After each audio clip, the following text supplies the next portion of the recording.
Madam Chair, Dr. Denton,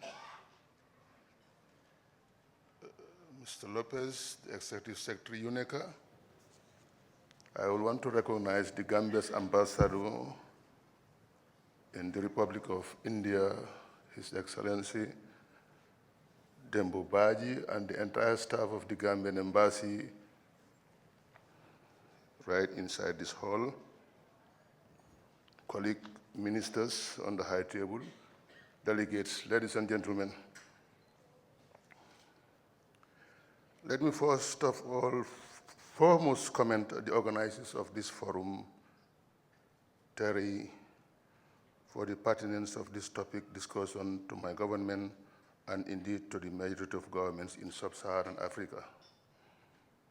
In the Gambia, the President, His Excellency Professor Dr. Alhaji Yaya A.J.A. Jammeh, has made it very clear that for the Gambia to be developed, we must be food self-sufficient, have access to safe drinking water, and to be energy secure. To demonstrate this conviction, the President coined the slogan, "Back to the land." Eat what you grow and grow what you eat, with himself being the #1 farmer, spending all his vacation on his farmlands.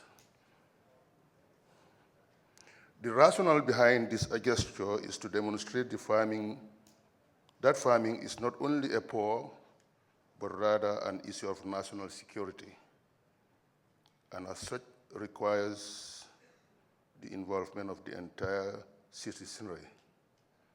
It is worthy of note that the action of the President has created an unprecedented interest in farming by all categories of Gambian society, including cabinet ministers, senior government officials running their own farmlands, albeit to self-sufficiency in food. At the continental level, as recently as January 30, 2014, during the 22nd Assembly of Heads of State and Government of the African Union, the issue of food security featured prominently in the agenda as a major challenge for the continent. This year also marks the 10th anniversary of the adoption of the Comprehensive African Agricultural Development Program, which goals include increasing agricultural investment and productivity, growing agro-business and value chains, and expanding infrastructure skills and research for agriculture, while developing agriculture for food security to drive the continent's development prosperity. Special measures will be taken to ensure that women have access to training and capital and are supported to form cooperatives, marketing structures, and agribusinesses. The Commission is fully convinced that without this push, Africa will not succeed in the much-needed African agrarian revolution. As such, neither food security nor development will be attained. In the energy sector, the Gambia has taken bold steps to provide electricity to urban, peri-urban, and rural communities throughout the country. The financial cost of is certainly high, but the developmental gains are enormous, and despite the financial commitment, government is convinced that energy has to be provided to support development. Ladies and gentlemen, it is a known fact that human-induced climate change is exacerbating climate variability, leading to weather extremes of great socioeconomic and development consequences, particularly for Africa, where social well-being and national economies depend on the bounty of climate system.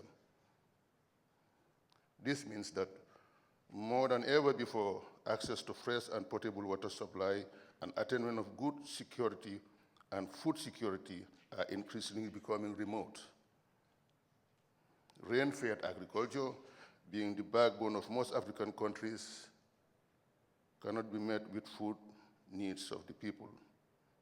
Rainfall has become too erratic to support the high population growth in the continent. As such, apparatus must be found urgently.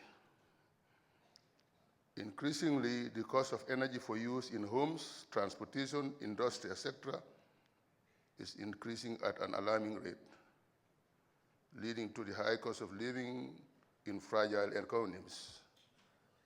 Against the backdrop of this depletion of forests and fossil fuel resources worldwide, and the all too common price talk associated with global oil market, although alternatives in the form of renewables are possible, the initial investment is generally high and beyond the reach of the overwhelming majority of people in Africa. Despite the high cost of renewable energy technologies, given their stable performance over time, coupled with their positive impact to the environment, as well as other positive aspects in terms of job creation, there is a lot to be gained in this sector. Water is life and certainly a source of livelihood.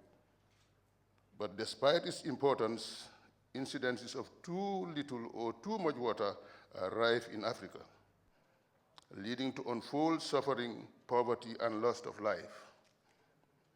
As a Sahelian country, the Gambia has to cope with frequent episodes of dryness both during the long dry seasons and during the wet seasons. And as recently as 2011, poor rainfalls left more than a third of the national population needing help to meet their food needs, as well as planting seeds for the next season. The situation was worse in other Sahelian countries.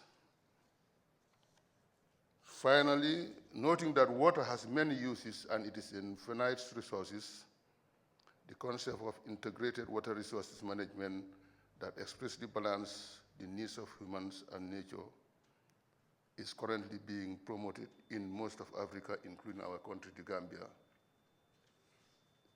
May I take this opportunity to thank you all for kindly listening once again. Thank you very much. God bless.